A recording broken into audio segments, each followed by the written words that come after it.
Hello प्रिय विद्यार्थियों, मैं राकेश बिश्नोई। आप सभी का मेरे YouTube चैनल में स्वागत है। हम कक्षा 12 की मैथमेटिक्स में चैप्टर नंबर जो है 13.2 है उसको सॉल्व कर रहे हैं। तो यहाँ पर 13.2 के क्वेश्चन 7 से स्टार्ट करेंगे हम, लेकिन इससे पहले हम 6 तक कर चुके हैं। अगर किसी क्वेश्चन में प्रॉब्लम है तो आप मेरे से कांटेक्ट कर सकते हैं, मेरे फ़ोन नंबर के थ्रू भी कर सकते हैं, व्हाट्सएप के थ्रू भी कर सकते हैं, या कमेंट बॉक्स के थ्रू भी आप यूट्यूब से संपर्क कर सकते हैं। तो 7th क्वेश्चन देखते हैं। उम्मीद है कि पीछे जो भी मैंने क्वेश्चन डाले हैं, जो भी वीडियो अपलोड किए हैं, वो सारे आपको अच्छी तरीके से समझ में आ रहे हैं। ज़्यादा से ज़्यादा वीडियो को शेयर कीजिए ताकि दूसरे विद्यार्थियों को बेनिफिट मिल सके। तो स्कूली शिक्षा भी ऑफलाइन चल नहीं रही है, तो ऑनलाइन शिक्षा का आप लुत्फ उठाए। तो अब बढ़ते हैं आगे की ओर। 7th क्वेश्चन क्या कह रहा है? यदि if vector a equal to 2i cap minus 16j cap plus 5k cap and vector b equal to 3i cap plus j cap plus 2k cap हो, तो देन एक वेक्टर c ज्ञात कीजिए कि abc एक समकोण त्रिभुज की भुजाओं को निरूपित करे। तो तीन वेक्टर a b c जिसमें a और b की आपको वैल्यू दे रखी। तो सॉल्यूशन स्टार्ट करते हैं। सॉल्यूशन 7 गिवन क्या है वो लिखते हैं। ए वेक्टर आपको गिवन है, क्या गिवन है? ये ग्रेड 2i के माइनस 16j के प्लस 5k के, और बी वेक्टर आपको गिवन है 3i के प्लस j के प्लस 2k के, ये गिवन। और सी वेक्टर आपको क्या करना है? फाइंड करना है। जहां ए बी सी क्या है? समकोण त्रिभुज की भुजाओं को निरूपित करते हैं। तो मैं एक ट्रायंगल बना रहा हूं, राइट एंगल ट्रायंगल, समकोण त्रिभुज राइट एंगल ट्रायंगल। ये एक मैंने राइट एंगल ट्रायंगल बना लिया, ठीक है। अब इसका नाम ट्रायंगल का बाद में दूंगा। इसकी तीन भुजाएं हैं, जिसमें से तीनों भुजाओं में एक ए होगी, एक बी होगी, एक सी होगी। अब आपको कह रहा है ये राइट एंगल ट्रायंगल है, तो राइट एंगल ट्रायंगल में ये एंगल कितना होगा? 90 डिग्री होगा। ये एंगल कितना होगा? 90 डिग्री होगा। अब 90 डिग्री किन किन के बीच हो सकता है? या तो ए बी के बीच हो सकता है। अगर ये ए हो, ये बी हो, तो ए और बी के बीच 90 हो सकता है, या ए और सी के बीच 90 हो सकता है, या बी और सी के बीच में 90 हो सकता है। तो पहले हम चेक करेंगे कि ये 90 डिग्री एंगल है कहां पर। और 90 डिग्री एंगल होता है दो वेक्टर के बीच, तो उनका डॉट प्रोडक्ट क्या होता है? 0 होता है। तो दो आपको गिवन वेक्टर है, उनका डॉट प्रोडक्ट निकाल लो।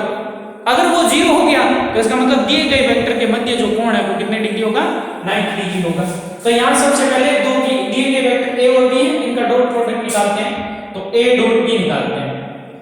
a vector dot b vector बराबर, a वेक्टर कितना है? 2i के माइनस 16j के प्लस 5k के डॉट किसके साथ? b के साथ। b दे रखा आपको 3i के प्लस j के प्लस 2k के, ये देखिए। अब डॉट प्रोडक्ट जब किस रूप में हो? घटकों के रूप में, कंपोनेंट्स के रूप में हो, तो फॉर्मूला आपको पता है a1 a2 plus b1 b2 plus c1 c2, यानी कि i कैप के घटकों की गुणा प्लस j कैप के घटकों की गुणा प्लस k कैप के घटकों की गुणा। तो i कैप का घटक यहाँ 2, यहाँ क्या है? 3, तो दोनों की गुणा 2 गुणा 3 ब्रैकेट में लिख दिया मैंने, प्लस j कैप का घटक माइनस 16, इधर j कैप का घटक 1 प्लस k कैप का घटक 5, इधर k कैप का घटक 2। तो 2 दिए 6, 16 × 1 16 माइनस प्लस माइनस 16 प्लस 5 दूनी 10, 6 और 10 16, 16 माइनस 16 बराबर क्या आ गया? 0 आ गया। तो यहाँ क्या आया है? यहाँ a डॉट b बराबर क्या है? 0 है। अतः a वेक्टर तथा b वेक्टर परस्पर क्या होंगे? परस्पर लंबवत होंगे। तो अब अपने को पता चल गया कि 90 डिग्री ये जो एंगल है, इनके साइड वाले वेक्टर एक तो a वेक्टर होगा और एक क्या होगा? b वेक्टर होगा।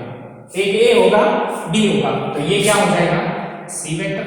तो सी वेक्टर क्या होगा, सी वेक्टर के लिए फॉर्मूला तो लंबवत हो गया, अतः समकोण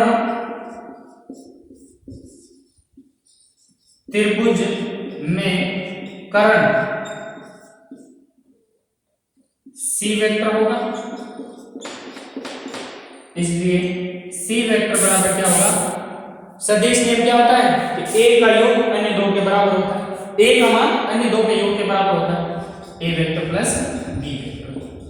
तो ए वेक्टर कितना है, ये रहा 2i के -16j के प्लस 5k के प्लस बी वेक्टर क्या है 3i के प्लस j के प्लस 2k, जोड़ते हैं 2 और 3 5i के -16j के और प्लस 1 तो -15j के प्लस 5 और 2 7k, ये आपका सी वेक्टर। देखिए यहां पर थोड़ा सा आपको यहां ध्यान रखना है कि यहां पर जो ए वेक्टर है और बी वेक्टर की दिशा क्या है, क्योंकि इस क्वेश्चन में आपको दिशा दी नहीं है कि किधर होगा।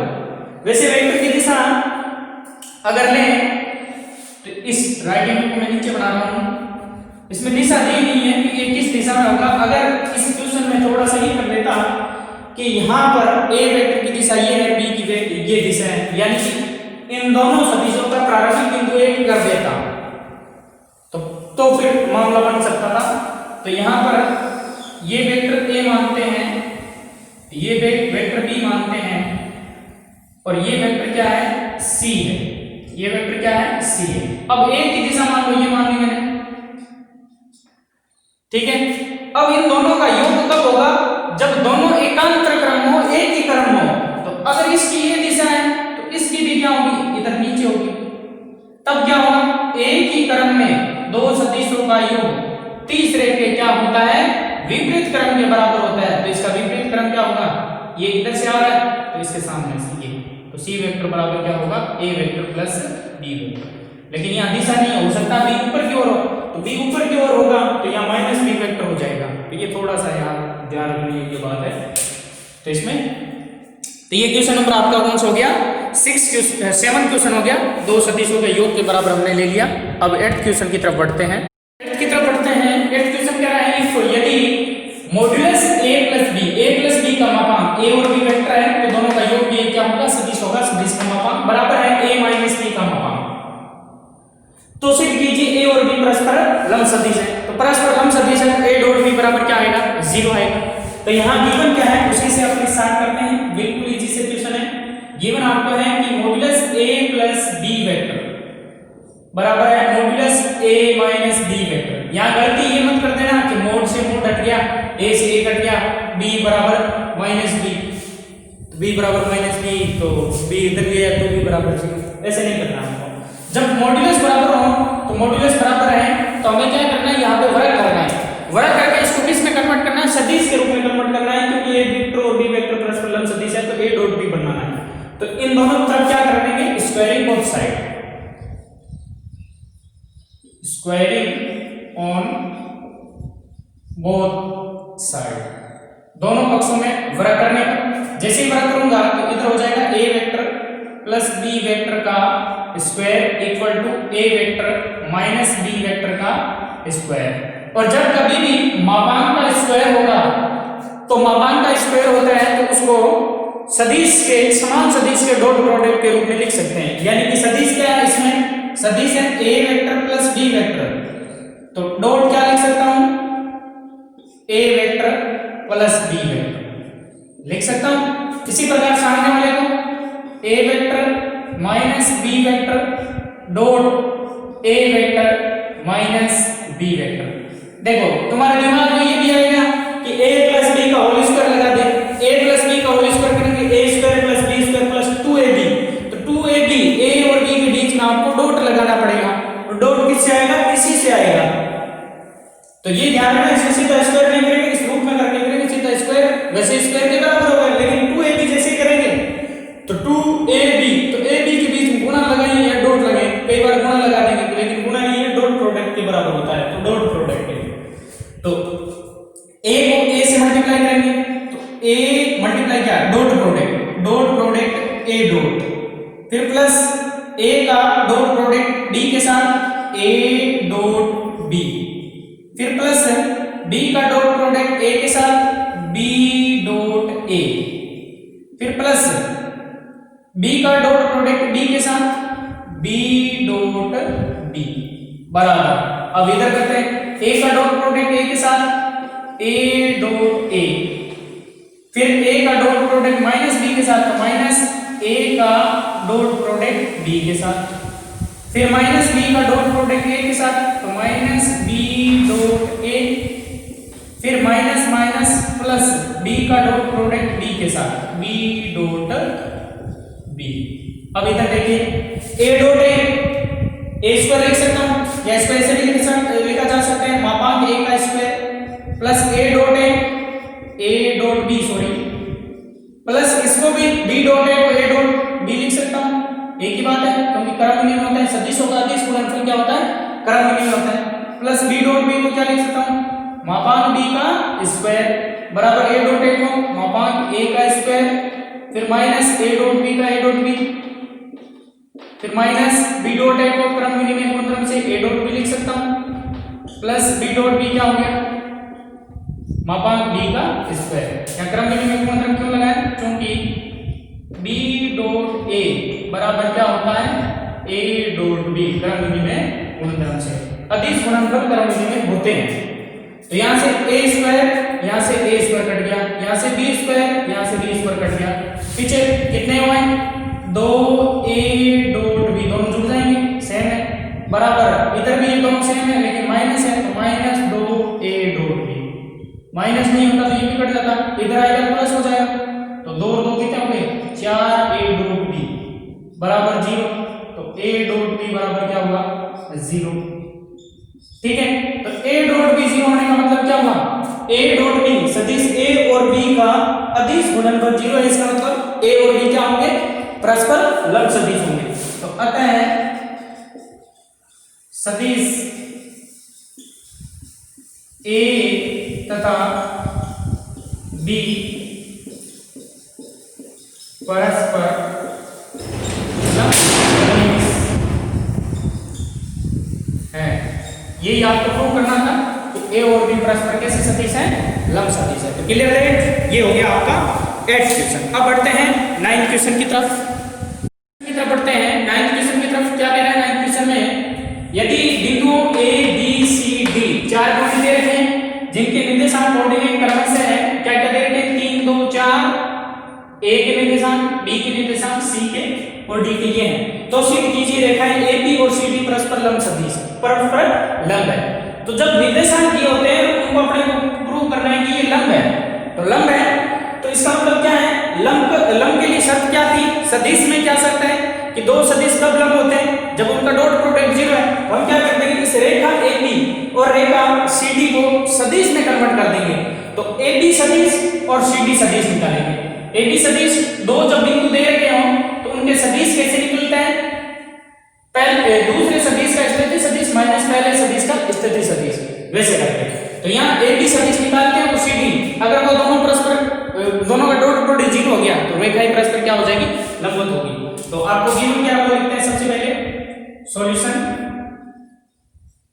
9th का गिवन है ए जो अपने को दे रखा है वो दे रखा है 3 2 4 कोमा बी बराबर क्या दे रखा है 4 5 माइनस 1 कोमा सी बराबर क्या दे रखा है 6 3 2 और डी क्या दे रखा है डी दे रखा है 2 1 0 ये दे रखा है। आपको प्रूव करना है कि रेखा AB और CD परस्पर लंब है, तो रेखा AB से AB सदिश निकालते हैं तो AB वेक्टर बराबर क्या होगा, अतः हम AB वेक्टर निकालेंगे AB वेक्टर निकालेंगे रेखा से सदिश निकालते हैं, तो परस्पर लंब अपने को प्रूव करनी है तो सदिश AB निकालते हैं। AB बराबर क्या होगा B का स्थिति सदिश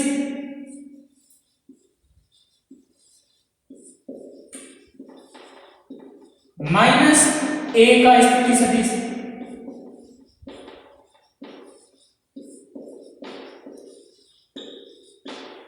B का स्थिति सदिश क्या हो जाएगा B आपको दे रखा है तो 4 I के प्लस 5 J के माइनस 1 के माइनस 1 का स्थिति सदिश ये पढ़ाई 3 i के प्लस 2 j के प्लस 4 के घटाते हैं दोनों 4 i के माइनस 3 i के तो i के बचा प्लस 5 j के माइनस प्लस माइनस 2 i के 5 माइनस 2 प्लस का 3 j के माइनस का 1 और माइनस 4 माइनस 5 के ये भी आ गया। इसी प्रकार ए बी और क्या है सी डी तो सी डी निकालते हैं तो बराबर क्या होगा डी का स्थिति सदिश डी का स्थिति सदिश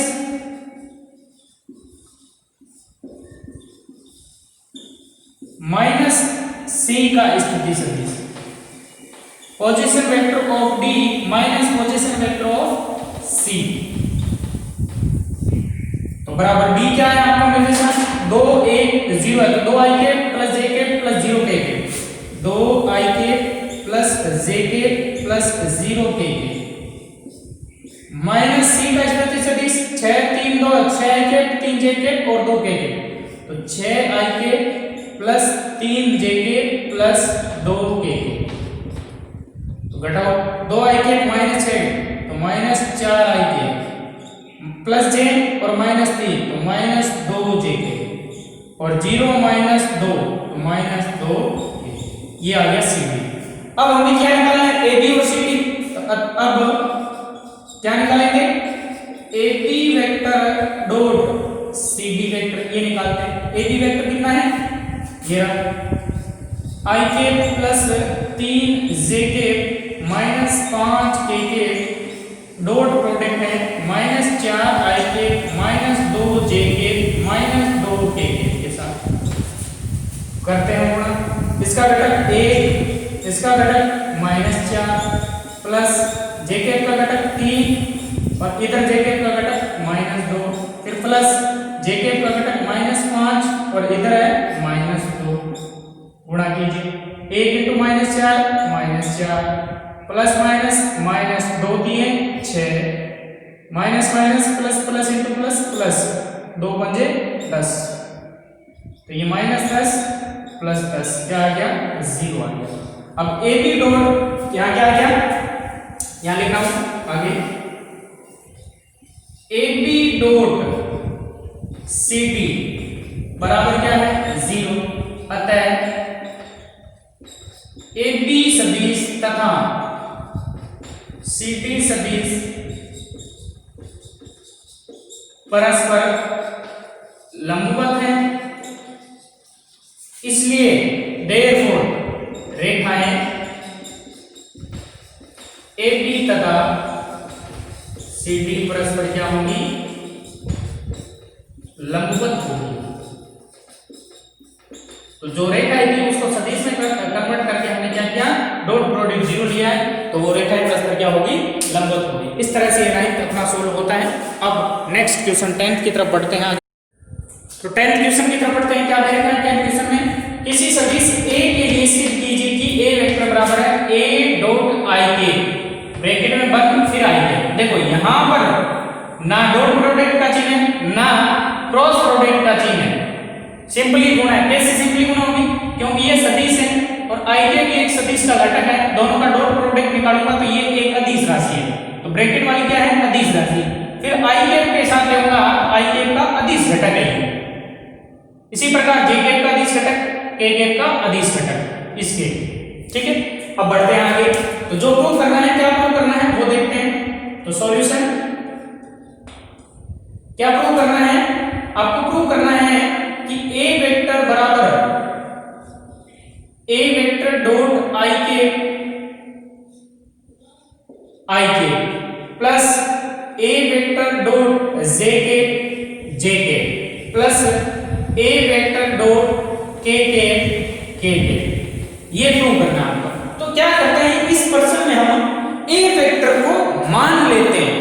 a वेक्टर को क्या मान लेते हैं, माना a वेक्टर बराबर है x i के प्लस y j के प्लस z के घटकों के रूप में a वेक्टर को मैंने मान लिया, ये मान लिया। तो ये मान के अब इसकी वैल्यू पुट कर देते हैं किसमें, ये LHS है, ये RHS है, तो RHS बड़ा है तो RHS को लेके हम LHS ले लेंगे, तो RHS लेते हैं RHS। राइट हैंड साइड क्या है, A vector dot IK plus A vector dot JK plus A vector dot KK। अब इसकी वैल्यू A वेक्टर यहां रखते हैं, A की जगह ये रखते हैं, तो XIK plus YJK plus ZKK, इसका A का यानी A पूरा डॉट प्रोडक्ट है किसके साथ, IK के साथ। अब देखो ये इतना बड़ा है तो इसको ये क्या कर देते हैं, तो ब्रैकेट में, अब छोटा ब्रैकेट यहां लिख दिया तो इस बड़े ब्रैकेट की जगह मंझला ब्रैकेट लगा दो और बाहर क्या है, ब्रैकेट से IK प्लस इसी प्रकार सिमिलरली यहां मंझला ब्रैकेट हो जाएगा XIK plus YJK plus ZKK और इसका डॉट प्रोडक्ट A का किसके साथ है, J के साथ है, JK और मंझले ब्रैकेट के बाहर क्या हो जाएगा, JK। फिर प्लस फिर इसकी जगह मंझला ब्रैकेट A की जगह XIK plus YJK plus ZKK है और इसका डॉट प्रोडक्ट है किसके साथ, KK के साथ और इसके बाहर है KK। ठीक है, आगे बढ़ते हैं। इसका डॉट प्रोडक्ट किसके साथ, क्योंकि ये भी सदिश है, ये भी सदिश है, यहाँ I घटक वाली J और K वाला नहीं है, J और K वाला नहीं है तो I घटक को I घटक से गुणा होगी, तो यानी कि x इंटू 1 प्लस यहाँ y है इंटू क्या हो जाएगा, इसका घटक 0 है प्लस z इंटू इसका भी घटक क्या है 0 और बाहर क्या है IK, ये प्लस सिमिलरली इसी प्रकार यहाँ पर IK, यहाँ IK भाई नहीं तो इसका IK घटक क्या है 0, तो x into 0 plus y into 1 plus z into 0 और बाहर इसके क्या है JK प्लस इसी प्रकार इसमें x इंटू IK का घटक है नहीं तो 0 प्लस JK का घटक y, इधर JK का घटक है नहीं तो 0 प्लस यहाँ KK का घटक z है और यहाँ क्या है 1 है और बाहर इसके क्या है KK। ठीक है, ओके बढ़ते हैं। x को 1 से मल्टीप्लाई करेंगे x प्लस y को 0 से करेंगे 0 प्लस z को 0 से करेंगे 0 और बाहर क्या है IK। इसी प्रकार यहाँ से x को 0 से करेंगे 0 प्लस y को 1 से करेंगे y प्लस z को 0 से करेंगे 0 और बाहर क्या है JK प्लस इसी प्रकार x को 0 करेंगे 0 से, y को 0 से करेंगे 0 प्लस z को 1 से करेंगे z और बाहर क्या है k। ठीक है, ये चलता रहेगा आपका। तो यहाँ x में 0 0 ऐड करेंगे x ही रहेगा और बाहर क्या है IK प्लस ये y और बाहर क्या है JK और z k। तो ये किसके बराबर है, ये तो a माना था आपने और बराबर क्या आ गया a, तो यहाँ RHS बराबर क्या आ गया LHS। तो हेंस प्रूव। तो ये इस प्रकार से सिद्ध होता है 10th। अब लास्ट क्वेश्चन है इसका, आगे बढ़ते हैं। क्वेश्चन नंबर 11 13.2 का लास्ट क्वेश्चन 11th जो है वो आपके सामने बोर्ड में पड़ा है। क्या कह रहे हैं, सदिश विधि से बाय मेथड ऑफ वेक्टर्स सिद्ध कीजिए प्रूव दैट समांतर चतुर्भुज के विकर्णों के वर्गों का योग, क्या कह रहे हैं, समांतर चतुर्भुज पैरेललोग्राम के जो डायगोनल्स है उनका स्क्वायर है और उनका फिर क्या करना है सम, क्योंकि दो विकर्ण होते हैं दोनों में क्या करना है, दो डायगोनल होते हैं दोनों का वर्ग करना है और फिर उनका क्या करना है योग, उनकी भुजाओं के वर्गों के योग के बराबर होता है। तो सबसे पहले एक समांतर चतुर्भुज का एक डायग्राम बनाता हूं, उससे समझते हैं। एक पैरेललोग्राम बनाता हूं,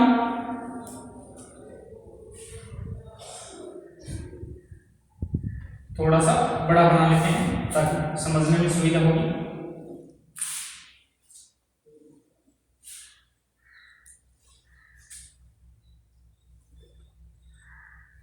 ये एक मैंने पैरेललोग्राम बना दिया, नाम दे देता हूं O A B C। अब पैरेललोग्राम में क्या करते हैं, किन्हीं दो साइड को मान लेते हैं वेक्टर के रूप में। ये वाली साइड जो है ये है A vector, direct with direction, ध्यान रखना विद डायरेक्शन, और ये है B वेक्टर।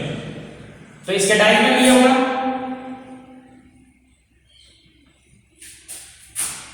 एक डायगोनल ये होगा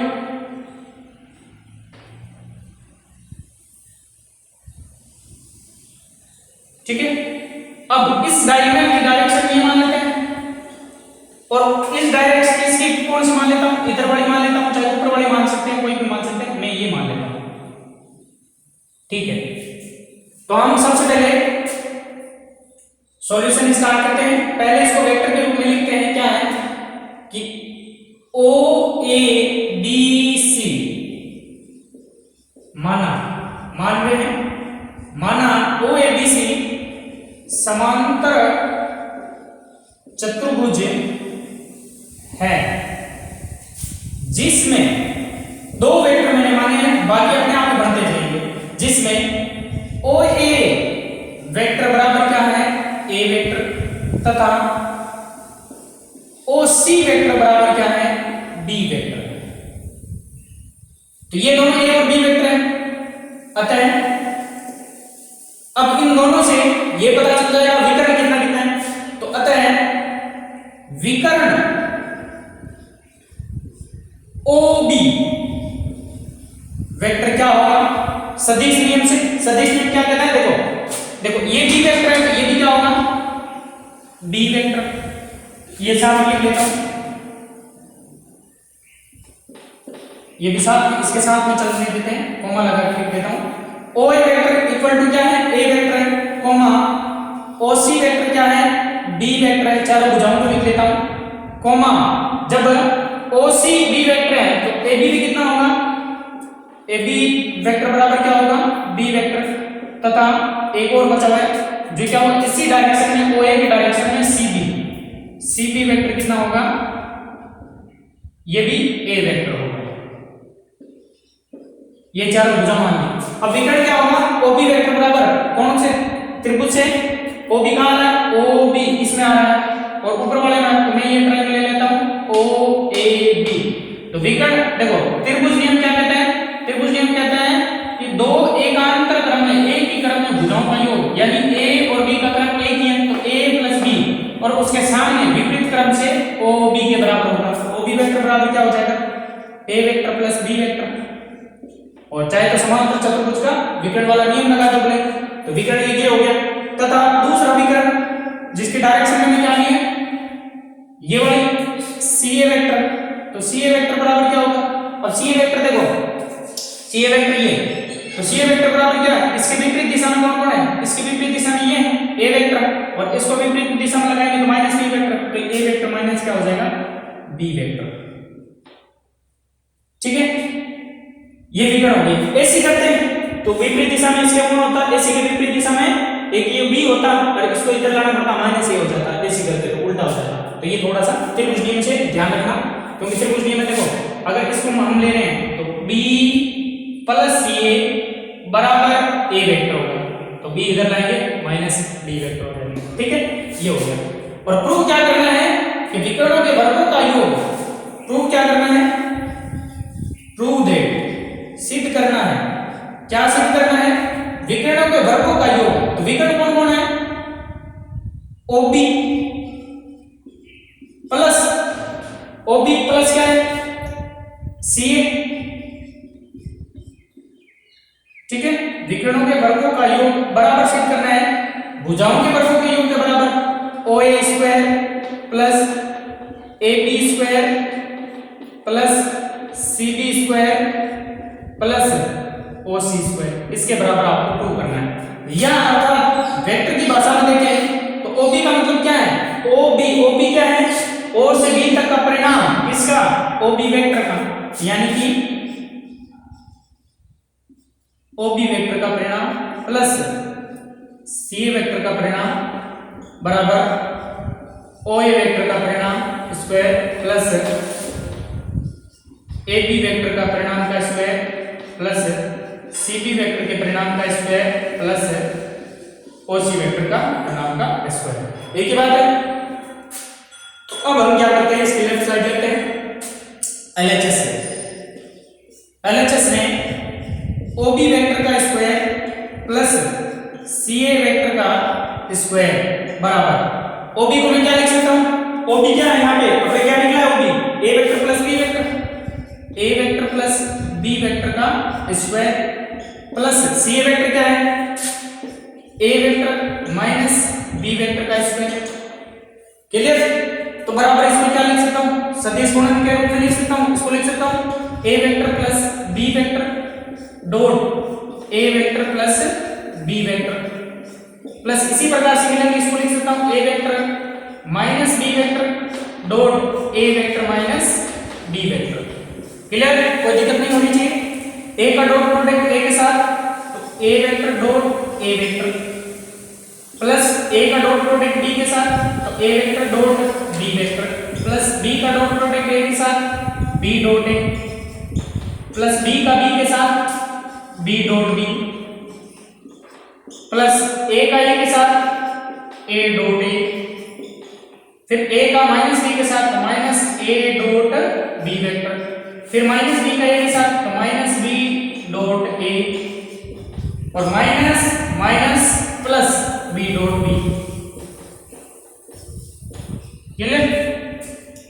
इसको मैं लिख सकता हूं सदिश ए का परिणाम इसका square plus A dot B और minus A dot B cancel, B dot B plus का बी डॉट ए माइनस का कैंसिल, बी डॉट बी इसको लिख सकता हूं बी का स्क्वायर प्लस इसको लिख सकता हूं ए डॉट ए का square plus B dot B को क्या लिख सकता हूं बी का स्क्वायर। अब अलग अलग ये तो भुजा है, एक भुजा ए थी एक भुजा बी थी, तो ए स्क्वायर प्लस बी स्क्वायर, फिर भुजा ए है फिर बी है तो ए स्क्वायर बी स्क्वायर, तो अलग अलग इसको नाम दे देते हैं। ए स्क्वायर ए का मतलब क्या है ओए का परिणाम का स्क्वायर प्लस बी का मतलब क्या है ए बी के परिणाम का स्क्वायर प्लस ए का मतलब क्या है सी बी के परिणाम का स्क्वायर प्लस बी वेक्टर का मतलब यहाँ क्या है ओसी के परिणाम का स्क्वायर। ये तो है, तो LHS बराबर क्या हो गया RHS। इस तरह से इसको प्रूव करना है। विकर्ण के वर्गों को योग लेके भुजाओं के वर्गों के योग के बराबर अपने को लाना था। तो इस प्रकार से एक्सरसाइज अपनी 13.2 कंप्लीट होती है। तो आज के लिए इतना ही काफी है। उम्मीद करता हूं कि मेरे द्वारा ये वीडियो बनाया गया है वो आपको अच्छी तरीके से समझ में आ रहा है तो लाइक जरूर कीजिएगा और साथ में साथियों से शेयर भी कीजिएगा। धन्यवाद। जय हिंद, जय भारत।